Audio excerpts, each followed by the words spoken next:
Hi everyone, स्वागत है फिर से हमारे एक नए वीडियो में। मैं हूं आपका दोस्त शिवांश और आप देख रहे हैं हमारा यूट्यूब चैनल। फ्रेंड, आज का वीडियो का टॉपिक बहुत इंटरेस्टिंग होने वाली है कि जैसे कि मेरे पास एक अपाची 4V बाइक आई है और उसका जो है कि बाइक जो है कि बहुत कम चली है और उसके कम चलने के बाद जो है कि फिर भी हमारे इंजन में एक प्रॉब्लम आ गया है। वो प्रॉब्लम क्या है मैं आप सभी को दिखाना चाहूँगा और वीडियो के माध्यम से, ताकि आप सबको जानकारी अगर रहेगी तो आप सब जो है कि उस चीज़ को फॉलो कर सकेंगे। अगर कहीं दूसरे व्यक्ति को अगर आप देते हैं चलाने के लिए, अगर वो कहीं जाता है तो उस सिचुएशन में क्या होता है कि जब आप उस बंदे को अगर बाइक आप देते हैं तो क्या करता है कि उसमें जो है कि आपका वो पेट्रोल डाल देगा। पेट्रोल डालने के बाद क्या सोचेगा कि अब मैं बाइक में पेट्रोल डाला हूँ तो ये बाइक जो है कि हमारी हो गई है। तो उस कंडीशन में क्या होता है कि वो डिसबैलेंस करके जब बाइक को चला देता है तो उसके सिचुएशन से जो क्या होता है कि आपके बाइक में जो है कि इंजन से रिलेटेड प्रॉब्लम शुरू हो जाता है। तो चलिए मैं आपको दिखाता हूँ। दोस्तों, मैंने पूरा इसका सब सारा बोल्ट खोल लिया हूँ जो क्लच का होता है। तो उसको खोलने के बाद जो है कि हमें ऐसे आपका जो क्लच होता है क्लच बाहर नहीं निकलेगा। ये सब सिस्टम जो है कि मैं मैकेनिक भाई को भी ये अगर जानकारी रहेगी तो वो भी आसानी से काम कर सकते हैं। और कस्टमर भाई के लिए मैं लास्ट में बताऊंगा कि वो पेट्रोल जो है कि क्या ध्यान दे सकते हैं अपने मोटरसाइकिल का। तो फ्रेंड, यहाँ से जो है कि आपको ये बीच में आपको एलंकी बोल्ट मिलेगा। उसको जब तक आप ओपन नहीं करेंगे, खोलेंगे नहीं, तब तक यहाँ से आपका क्लच जो है कि बाहर नहीं आएगा। तो इस चीज़ को आपको बहुत विशेष ध्यान देना है। ये हर बाइक में नहीं होता है, लेकिन किसी किसी बाइक में ऐसा सिस्टम आ जाता है कि जो नए मैकेनिक भाई रहते हैं वो उस चीज़ को जो है कि समझ नहीं पाते हैं। तो मैंने इसका जो है कि क्लच पूरा ओपन कर लिया हूँ। क्लच ओपन करने के बाद ये देख सकते हैं यहाँ से पूरा न्यू है और आगे दिखाऊंगा आपको तो कैसे क्या कैसे करना है। जैसे कि मैंने पूरा इसका सब ओपन कर लिया हूँ। ओपन करने के बाद मैं सोचा कि वीडियो थोड़ा लंबी हो जाएगी, इसके लिए जो है कि मैं सारा कटिंग करके मैं वीडियो बना रहा हूँ आपको लोग के लिए। तो यहाँ से आप जो है कि जब भी आप क्लच प्लेट इसमें जब लगाएं तो क्लच प्लेट और प्रेशर प्लेट को ध्यान से देख के लगाएं। अगर उसमें भले हम ओरिजिनल लगाते हैं, लेकिन अगर उसमें अगर बराबर नहीं रहेगा तो हमारा सही तरीके से काम नहीं कर पाता। तो साथियों, कोई नहीं चाहता कि हमारी बाइक का इंजन जो है कि वो ख़राब हो, लेकिन ना चाहते हुए भी कुछ इंजन का जो इम्पोर्टेंट चीज़ होता है वो ख़राब हो जाता है और हमारी बाइक जो है कि डिस्टर्ब हो जाती है। तो जैसे कि यहाँ से मैंने इसको पूरा आपके सामने जो है कि पूरा फुल टाइट करके और जो भी सब इसका पार्ट था, क्लच प्लेट, प्रेशर प्लेट, ये सब मैंने इसमें डाल के ले लिया हूँ। तो फ्रेंड, जिस तरीके से मैं ये टाइट कर रहा हूँ, इसी तरीके से अगर कभी भी अगर आपके बाइक में अगर ऐसा प्रॉब्लम लेकर आए तो आप जो है कि किसी भी मैकेनिक को छीनी हथौड़ी इंजन पे का जो नट होता है उस पर न बजाने दें और उसको बोलें कि जो प्रॉपर तरीके से जो सिस्टम होता है उस पाना से आप जो है कि इंजन का पूरा नट बोल्ट जो भी टाइट करना है और खोलना है उसको जो है कि उस तरीके से काम करे, ताकि जो हमारा छोटा छोटा जो पार्ट होता है वो जल्दी से उस पर मार खा जाने की वजह से जैसे और आगे चल के दिक्कत आ जाती है। तो साथियों, जब भी कोई भी अगर काम होता है तो उसमें मेन चीज़ रहती है सेटिंग का। अगर सेटिंग अगर प्रॉपर तरीके से अगर नहीं हो पाती है तो भी जाके उस समस्या का सामना करना पड़ जाता है, चाहे कोई भी चीज़ हो। तो जैसे आप इसमें देख लीजिए, यहाँ से जो मैं स्प्रिंग लगाया हूँ, स्प्रिंग का जो नट बोल्ट होता है उसको जो पहले हमें आमने सामने टाइट करना है, ना कि साइड साइड से। अगर आमने सामने अगर टाइट करते हैं उसको तो क्या होता है कि जो स्प्रिंग होता है वो धीरे धीरे अंदर का पुश करता है और जाके हमारे खांचा के अंदर बैठ जाता है और क्लच प्लेट हमारा जल्दी से डिस्टर्ब नहीं होता है। चाहे वो अच्छा ड्राइवर हो, चाहे अगर कोई ड्राइवर अगर सही नहीं गाड़ी चलाता है तो भी जाके समस्या का सामना करना पड़ता है। तो यहाँ से जो है कि पहले मेन चीज़ रहता है हमें सेटिंग भी करना पड़ता है उस तरीके से, ताकि आगे चल के जो है कि जल्दी से प्रॉब्लम ना आए किसी भी चीज़ में। तो साथियों, आप एक एक स्टेप जो है कि सीखते जाइए।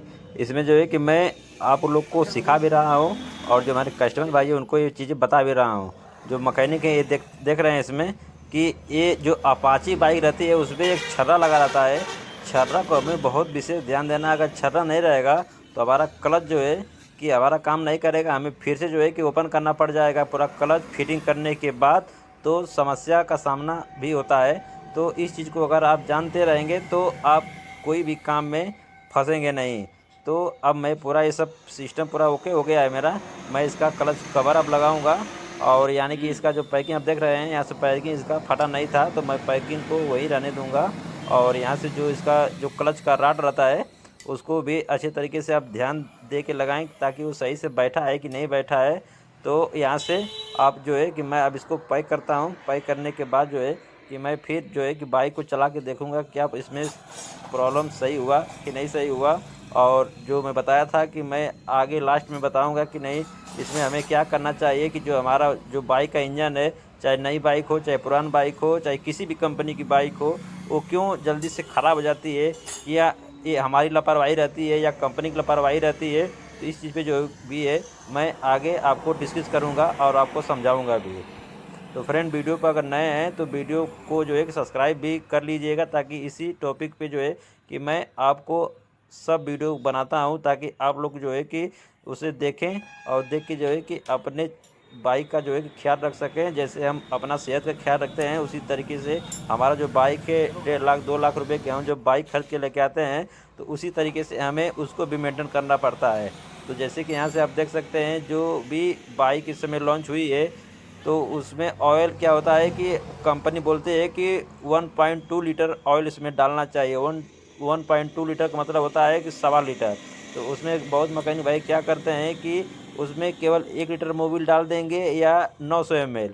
तो उससे जहां हमारा जितना सप्लाई होना चाहिए उस पार्ट तक हमारा इंजन ऑयल नहीं पहुंच पाता है। तो उसके दौरान जो है कि हमारा इंजन पूरा तरीके से वो ख़राब हो जाता है, सीज हो जाता है, पिस्टन भी ख़राब हो सकता है। तो इस चीज़ को आपको विशेष ध्यान देना है कि जितना कंपनी एफोर्ड की है कि हमें इतना इसमें ऑयल चाहिए, जो भी पार्ट चाहिए, जितना हमें चलाना है सर्विसिंग के लिए कि हम ये ऑयल डालते हैं तो हमारा कितना रनिंग होना चाहिए। तो उस चीज़ को जो है कि अगर आप जानते रहेंगे तब जाके आप फॉलो कर सकते हैं। अगर आप जानेंगे नहीं तो उस चीज़ का ध्यान नहीं रख पाएंगे। तो मैं सभी जो भी हमारे कस्टमर भाई हैं और मैकेनिक भाई हैं, तो ये चीज़ जो है कि आप लोग को बहुत जानना ज़रूरी है। नहीं तो क्या होता है कि आगे समस्या का कारण बन जाता है और आपकी 2 लाख 2.5 लाख की बाइक जो है कि ख़राब हो जाती है। तो उससे बचने के लिए हमें क्या करना पड़ेगा कि जो हमारा ऑयल होता है, ऑयल को समय से चेक करना पड़ता है। ऑयल को चेक करने के बाद जो है कि फिर हमें जो हमारा जितनी भी स्पोर्ट बाइकें हैं उसको आप देखते होंगे कि उसमें डिस्क प्लेट लगा हुआ है, डिस्क ब्रेक जिसे बोलते हैं। तो वो क्या होता है कि कभी अचानक जो है कि वो जाम हो जाता है और इसी पे हम जो बाइक चलाते हैं तो हमें समझ में नहीं आता है कि हमारी बाइक जाम क्यों चल रही है या फ्री चल रही है।